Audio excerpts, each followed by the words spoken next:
couple of months ago, I put out a video that was the top 5 mistakes that I think new players or players make when they're playing Marvel Champions. The video got some pretty good feedback. I heard that it helped a lot of people, which just made me very, very happy, as well as some comments and responses saying, hey, can you do some more of these? And then also people commenting on other things that they have messed up or that I have messed up. And so this is part 2 to that video, 5 more mistakes that I see a lot of players, including myself, make.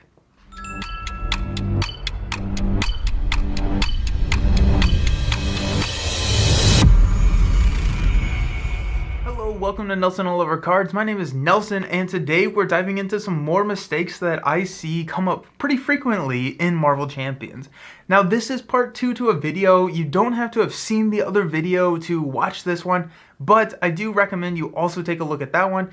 The link's going to be down below in the description, or I'm going to put, I think it's going to be like right here. You can click on it there. The other thing, if you are a new player, that I suggest you taking a look at is I have a video that walks through the very first game that they suggest that you play in Marvel Champions against Rhino, where I talk methodically through every single one of my actions and turns. I'm also going to put that video in the description. Check that out, and hopefully that helps answer. It's a pretty complex game, and so there are a lot of things that can be missed. These are not in any order as in severity. It's just kind of how my stream of consciousness wrote them down and thought about them. So let's just dive into it. The first one is multiple responses in an action window, or basically action windows. So responses or interrupts are things that happen when another triggering condition happens. So think of Skilled Investigator. Skilled Investigator says that after the last threat is removed from a side scheme, you can exhaust Skilled Investigator in order to draw a card. Now, this has a triggering effect of taking the last threat off of a side scheme,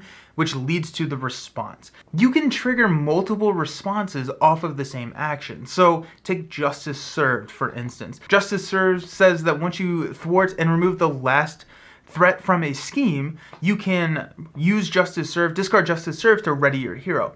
You do not have to choose. Basically, the window is open until another action takes place. So if you use a basic activation or a thwart event to remove the last 2 threat from a side scheme, you can choose to use Skilled Investigator to draw the card, and then use Justice Served to ready. If you drew a card that also has a response to that activation, like Turn the Tide, you can still play that card. Just because it wasn't the first thing that you did, you have the option to continue to respond to an action until another action takes place. And I'm using action here very intensely. It is an action, so these responses and interrupts are not actions. So you can trigger as many responses as you would like. You can trigger 3 Turn the Tides if you want.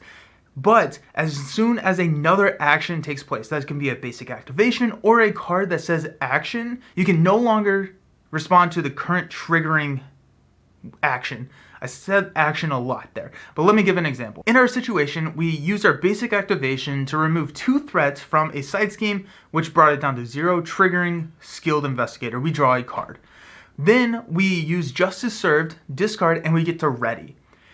We don't have any more responses left, so we use our Avengers Mansions to draw a card. If we draw a Turn the Tide at that point, we cannot play it because there has been another action which is triggering Avengers Mansion that has the action text on it to draw that card. Therefore, we are no longer in the response window. Hopefully that all kind of makes sense. This happens on attacks, it happens on thwarts, it happens on defense. So there are things like Hard to Ignore is a really common one in a perfect defense build. After you defend and take no damage from an enemy attack, you can exhaust Hard to Ignore and remove a threat from the scheme. You can do this as many times as you have Hard to Ignore on the table. So you can exhaust 3 of them to remove 3 threat from the main scheme. And then you can also exhaust Unflappable because you're still within that response window. Once you understand the response window, gameplay opens up pretty significantly. And so that one is a little confusing, but if you have any questions, make sure to ask them in the comments.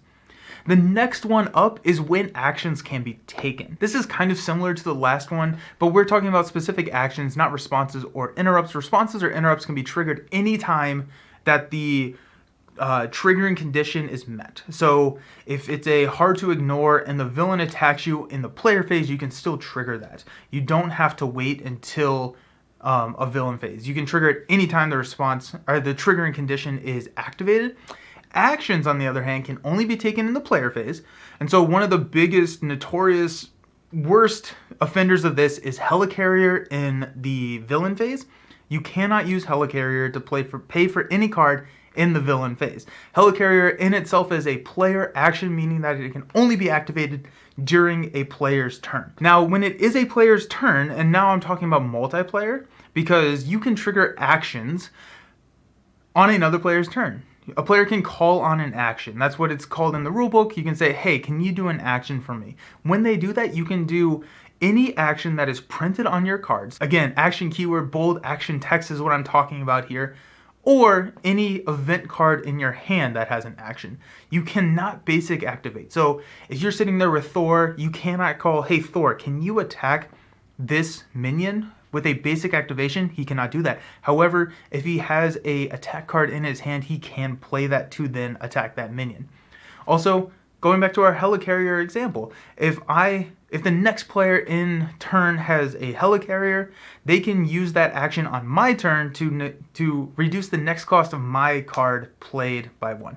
So actions can be activated in any player's turn as long as it's an event card in your hand or it has a printed action keyword on a upgrade, support, or ally or hero. As long as it's printed on the card and not a basic activation, the action can be taken on any player's turn. Not in the villain phase though. The next one that I want to talk about is talking about the villain turn and their activation and what happens and what is the order of a villain attacking you, or kind of the villain phase, because it can get a little tricky. When it's your turn for the villain to activate against a player, the first thing that happens is the villain declares an attack or initiates an attack. So this triggers like Spider-Man's ability to draw a card for Spider Sense. Then you declare defenders. So you can declare defenders as allies. Other players can declare allies as defenders. We talked about that a little bit in our last video. So if you have more questions about that, that would be a good resource to check there. Or you can basic defend. Then you resolve the boost card. You do not get to see the boost card before you declare your defender. You can only declare one defender as well. So let's use Spider-Man as an example again. The villain initiates an attack. I get to draw a card. Now it's my turn to declare defenders. I'm going to exhaust Spider-Man to declare him as a defender. Then we're going to resolve the boost card.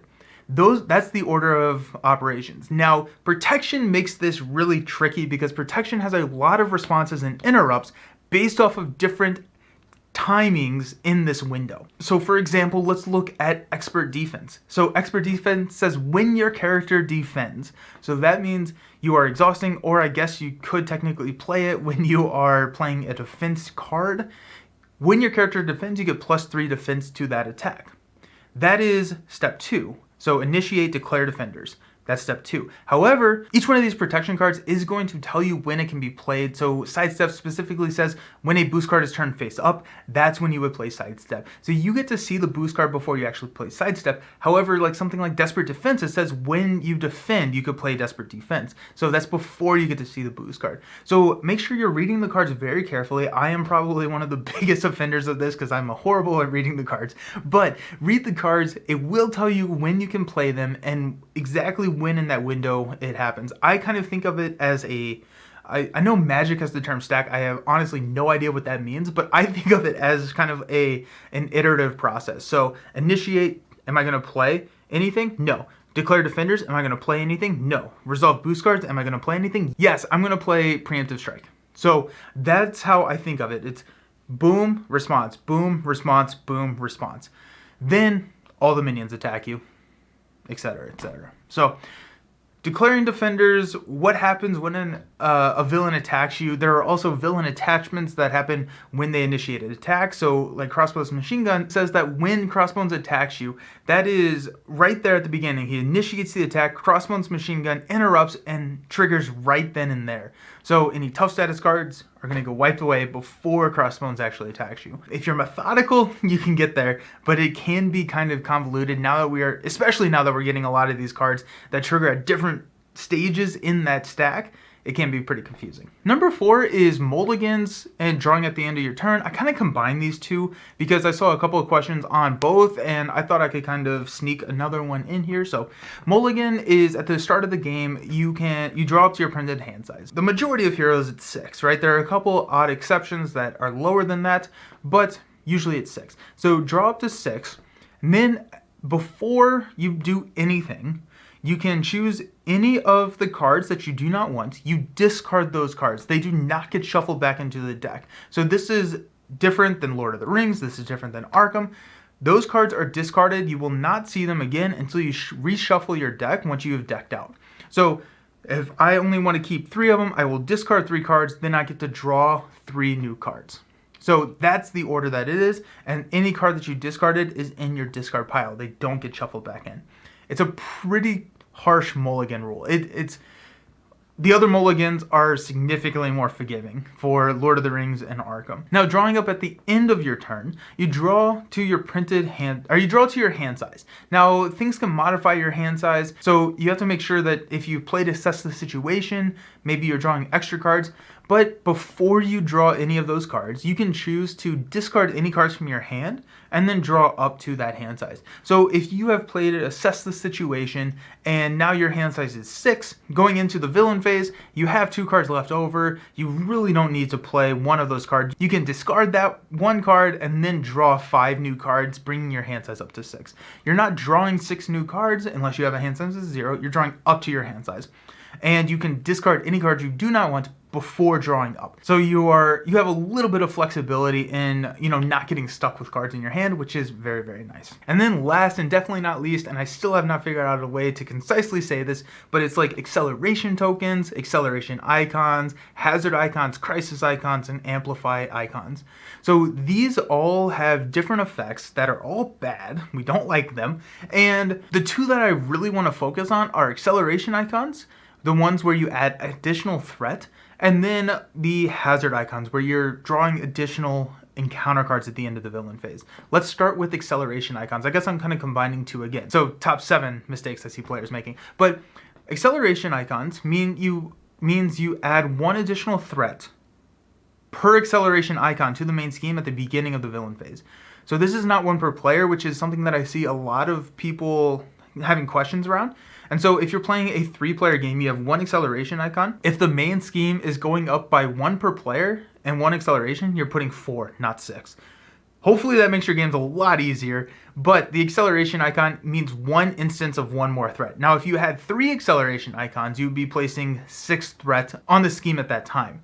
If you have a acceleration token that you have placed on the scheme, either from a encounter card effect or maybe running through the encounter deck, then that acceleration token is permanent on that scheme. Most tokens go away whenever you advance to the next phase of the scheme. So when you go from 1B to 2A, most of the tokens go away. Acceleration tokens will never go away. That's the exception to the rule. Is if you have an acceleration token on scheme 1, when you go to scheme 2, the acceleration token will unfortunately still be there. But it's only 1 per acceleration token, not 1 per player. Now, the same thing for hazard icons. Hazard icons are probably my least favorite icon. I hate hazard icons because they're so unpredictable and they typically lose me the game. But it means you're playing 1 additional encounter card, not 1 per player. That additional encounter card goes to the first player. So the way that this works is everybody gets dealt out an encounter card. Again, let's take our 3-player game example. Let's say we have 1 hazard icon out there. When it comes to the deal encounter card phase, you're going to deal the first player an encounter card, the second player an encounter card, the third player an encounter card, and then because we have 1 hazard icon, 1 additional encounter card needs to be dealt out. We will deal that to the first player. Now, if we had 2 hazard icons, we would go 1, 2, 3, check hazard. First player gets a second player gets a second. And you just continually go around in clockwise order until you have dealt out a equal number of encounter cards per hazard icon. I see a lot of people playing this as 1 per player. Or another thing that I see is with like the symbiote suit, which has a encounter icon on the symbiote suits. That extra encounter card does go to the first player, not the player controlling the symbiote suit.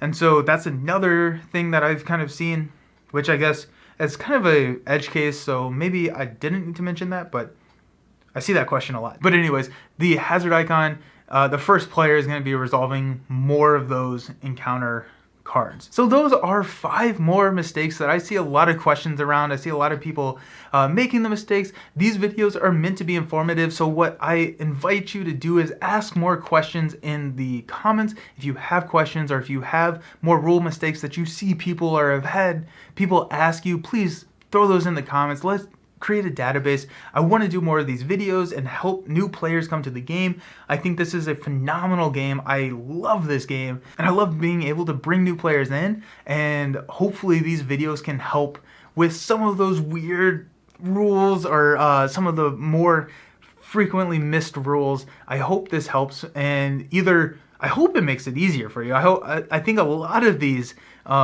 rules on this video were actually things that I see people making the game harder for themselves, whereas the other one, it was kind of vice versa.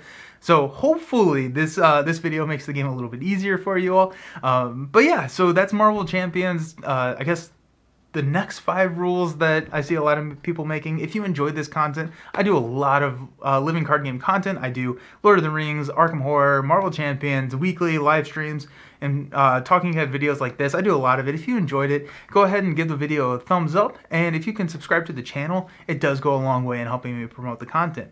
Thank you so very much for hanging out. Hope you have a fantastic time playing some Marvel Champions, and I will see you next time. Peace.